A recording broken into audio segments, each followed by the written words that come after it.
as you know. We are still trying to do whatever we can to make this transition. Half of the video reviews now are coming in is because children aren't getting services anymore, and I totally understand. We're working on a course on rolling over, working on a course in sitting and vision, so you can start working on those things. Cognitive vision is coming out, which is a huge training course, evaluation course. Training is going on. We're wrapping up segment 2 and segment 4 for new practitioners to start entering the world, which is awesome. And I'll do a whole graduation ceremony for them if I can once they're all graduating up. Going into trainings, boot camps are available, websites being redone. So, in other words, bear with us as we're adding in more and more, because people have more and more needs now, and we're trying to satisfy them. And some of your needs now are video reviews. Now, if you're new to Movement Lesson, the best way to work with Movement Lessons, first of all, is find out where your child needs the most help with movement. So that's what I'm about to do here, is I'm going to be reviewing the videos here to help people so they see, because a lot of people have diagnoses or they just need help with milestone achievement. It comes from different flavors, but it doesn't matter if a child has a diagnosis or not. I think people need to see the whole picture of movement. That has to do with your eyes, it has to do with your basic life skills, your breathing and swallowing, and that has to do with the way you move. Right? And if you're in with our emails and so forth, most of you should have our 7 essentials to help your special child. If you don't, please let us know in the comments below, and then we can start getting you that to you, or we'll include it in the next monthly email. But sign up for that.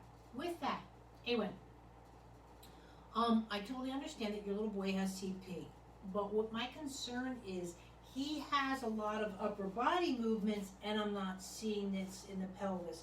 And this is where I asked for hip x-rays. In general, any child, as far as I'm concerned, that has neuromuscular disorders needs to be checked for vision, because eyes are muscles. So, and I can help you a lot with vision, but if there's a structural issue, I need to know. With the reports that you have back on vision, they're not giving me acuity. A lot of doctors feel, they're a kid, they can't talk, they can't see. That's not how it works. Any milestone that I want to achieve, like grabbing that ball, right? That's how I come to sitting, that's how I do the things I do, because my vision draws me. You know, it's not purposeful vision just yet, but it's like a magnet, right? That's how our babies develop. So I don't see him working the room, and I don't see the counter in his pelvis. So the counter in his pelvis, or lack thereof, can either come because of vision is not there to offer the counter. See, when I look here, I counter to my right, I counter to my left. That's how a baby does. Now, you and I do this. Babies don't, right? And I know your child's a year old, he's a big baby, but my 17-year-old's still my baby. So the hips are going very straight. Now, the hips can be going very straight also due to the femur head, or there's something going on with the femur head. Meaning that the hips should have a 145-degree angle. We're going to be talking a lot about femur heads that you can see as they go, but they tend to grow straight with cerebral palsy, and I don't want that to happen. So we want to catch it as soon as possible. This is why I'm suggesting the hips course. So again, as your child's lying down, right, what I'm seeing is this, and I get it, people say spastic CP, but we have to look at the way he's processing movement. So for someone who's quote spastic CP, he actually has pretty decent fine motor skills, right? But the skills are here. It's not like he's doing this, oh mom, hi, you have a camera, I'm coming back again. And I'm seeing a very straight pelvis here. So again, if the eyes were countering, again, more typical development, as my eyes move, see, my pelvis automatically counters. We're like a giant water ball. Everything I do, visually, I see in the hips. I know that's hard for most people learning this to see, but again, the femur heads, or there could be, again, hip dysplasia. Most people, doctors, when they're looking for it, they'll grab the hips and they'll hear a click. But again, I don't think you get a full picture. I'm not saying you have to do what's in your child's best needs, but those are, I would like to rule out first.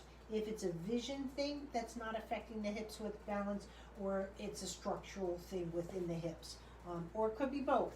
So I'm not looking for more problems, I'm looking for more solutions. So that's where I would like to go with it. I've suggested, I have a really good hips course. I know I say for SPML and so forth, but that'll help you with that crossing midline. That has to do with the pelvis in here. All of that would be really good to do. But I also have a course coming out right now. It should be done in about a good week on sitting in vision, which would be a good solution as well. The boot camp was good, right? But there's lots of videos out there, and there's units right here. If you go right up there to the Facebook units that you'll see. Sima, okay. Like Malaysia, I don't believe is unresolved. I have a very good course on swallowing. I don't think that that's there, and I know there's times that she can just swallow just fine, but there's too many times when she's not, and that shows lack of head control. Even with the gene mutation that you see, the children that might be still in wheelchairs, you're not seeing where they don't have the lack of head control. When a child has to move in a certain position, they literally have to, what Malaysia is, and it can happen from intubation trauma, and it can just be an overgrowth or just a paralysis of where the neuromuscular is hitting. But the child is in a certain position, and that valve literally seals shut. And I've got to toss my head because I don't have the control over my body and move it in such a way, and it literally snaps that valve off. And let me tell you, even just me just doing that, I just can't keep my eye on the prize. It is very difficult. I really think that they're looking at her as having spastic quad CP and the gene mutation. But I would really, when they're saying she should have grown out of it, she even might have grown out of it, but she still might have residual movements that she's afraid of not breathing, and she tosses her head around. But I still would like it ruled out and have her scoped by an ENT, a good one that's familiar with Malaysia, and that they're making sure that it's still not, quote, unresolved. And you'll see this too when they go down, and I have another kiddo that I'm going to be talking about as well, because again, this is where you'll see a back arching, but the back arching really is the easiest way of keeping that esophagus open. So it's not that they can't breathe and they can't swallow, it's the coordination of breathing and swallow. I would work on the spine crossing midline is a great unit to look at, but I also have a very good course that I'll list below on head and swallow, working on swallow and speech, because she is not, because of this, synchronized again, my head movements with my vision, right? Right now she's, and again it gets caught. We need to settle this down in her system so she can learn that she can see and swallow, she can see and breathe. That would be the biggest skills to work on, because that's where too you don't see that midline crossing in the handwork where she's out off to the sides, which could suggest also with that. So that's where I would go. Thanks. Merlia. And by the way, guys, I'm about to go into 3 kiddos. Merlina, Gemma, and Ulasi, and I hope again I'm respecting your names. Please, there's similarities within the girls, and so you can see with all of that as I'm going to go into. Merlia, I understand, and please, I'm not a doctor. I just play one on TV. What I look for with hip X-rays is the structure of movement. Okay, as far as anatomical correct and all that sort of stuff, I'm not a doctor. So what you're seeing there is, yes, the hips are intact, but the femur heads are growing straight. So typically you would see, right, our hips come in at an angle, right?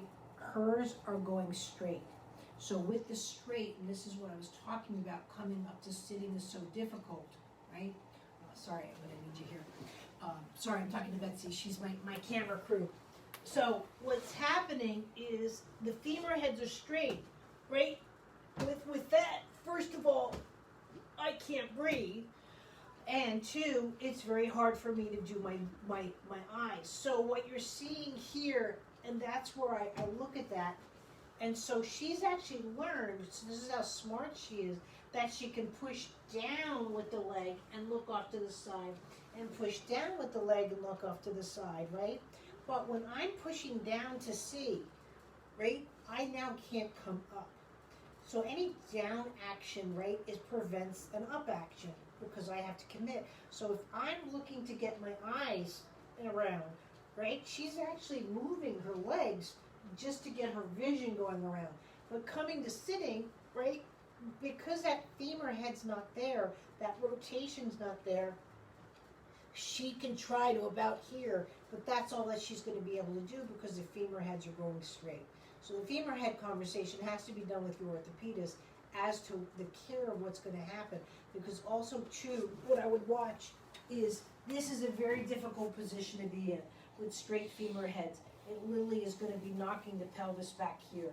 So to be doing therapy, this is where I would rise her a towel to a very, very, very underinflated ball or something to that to bring her up a bit. That gives a bit more room within the femurs as if the femur heads are okay.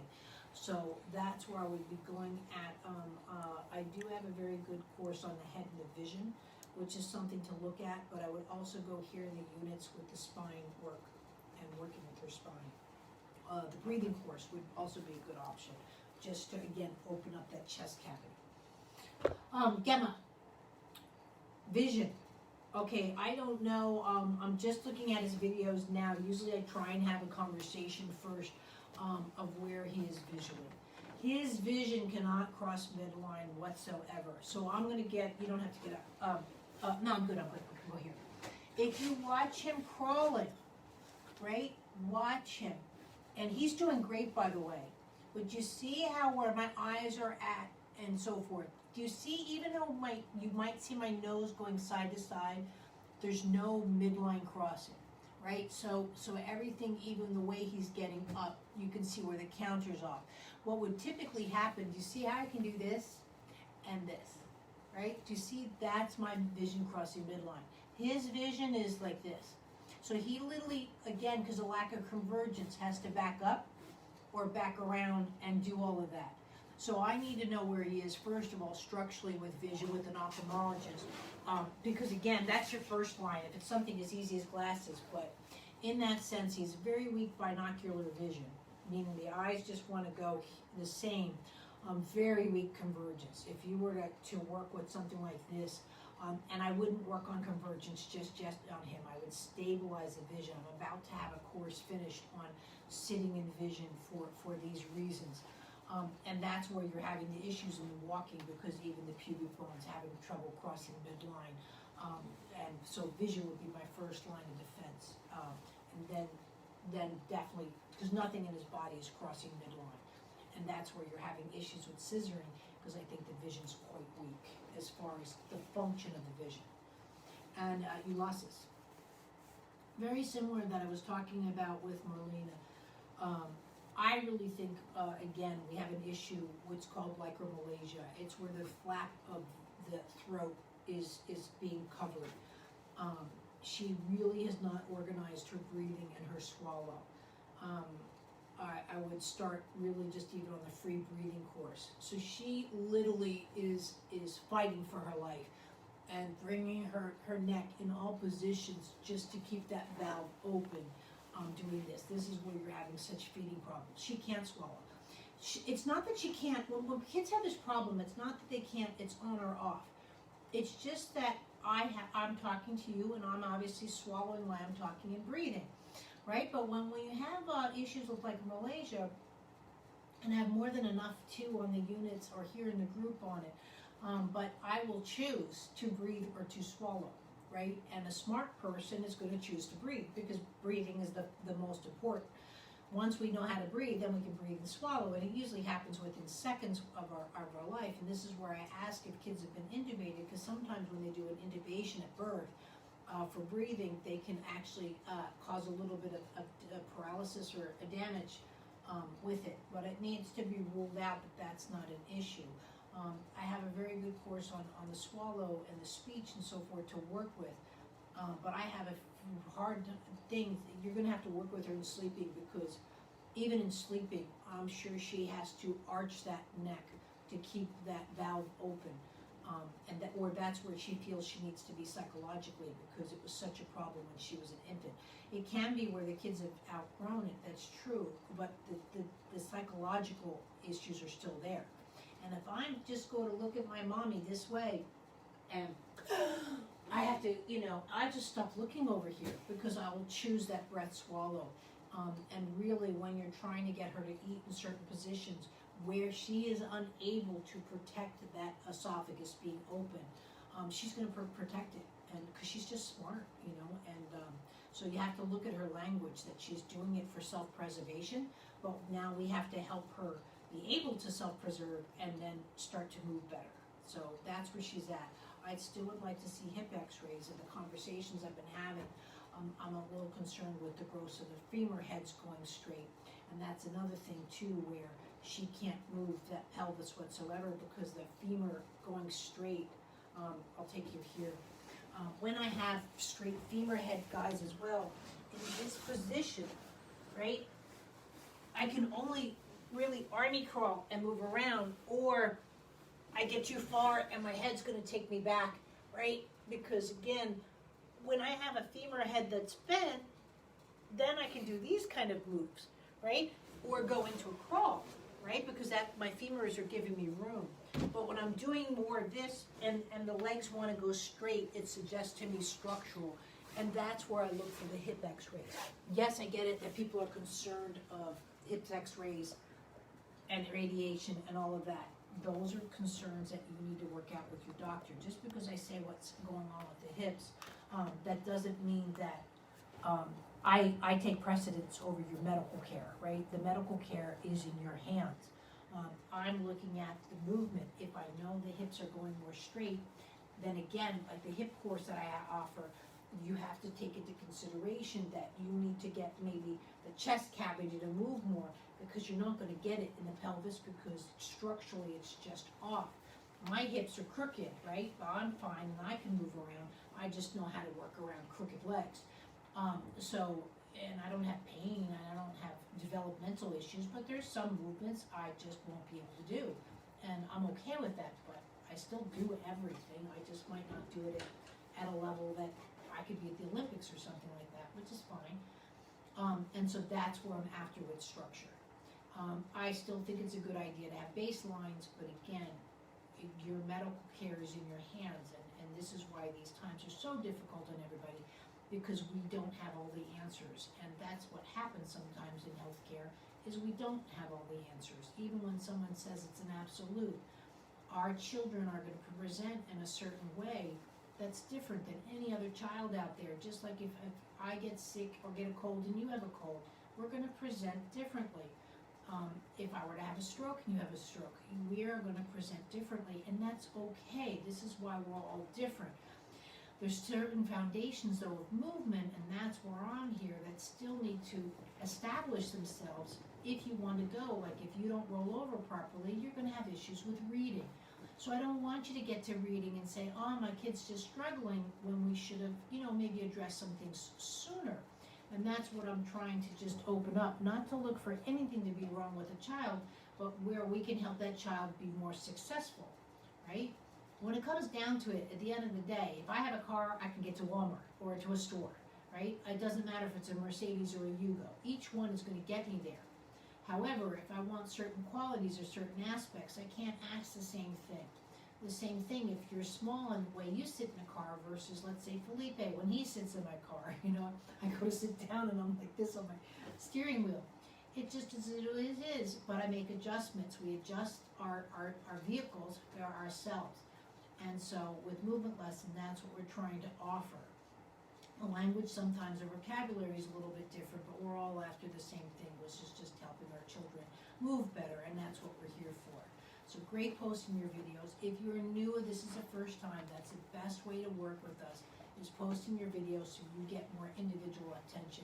If you need more than that, then there's Zooms or Skypes, and then we can have lessons online as well as coming into clinics, or there's other practitioners throughout the world. I get it that we're in COVID conditions, so Zoom with either myself or other practitioners is a great avenue to really help with you with your privacy or very particular situations.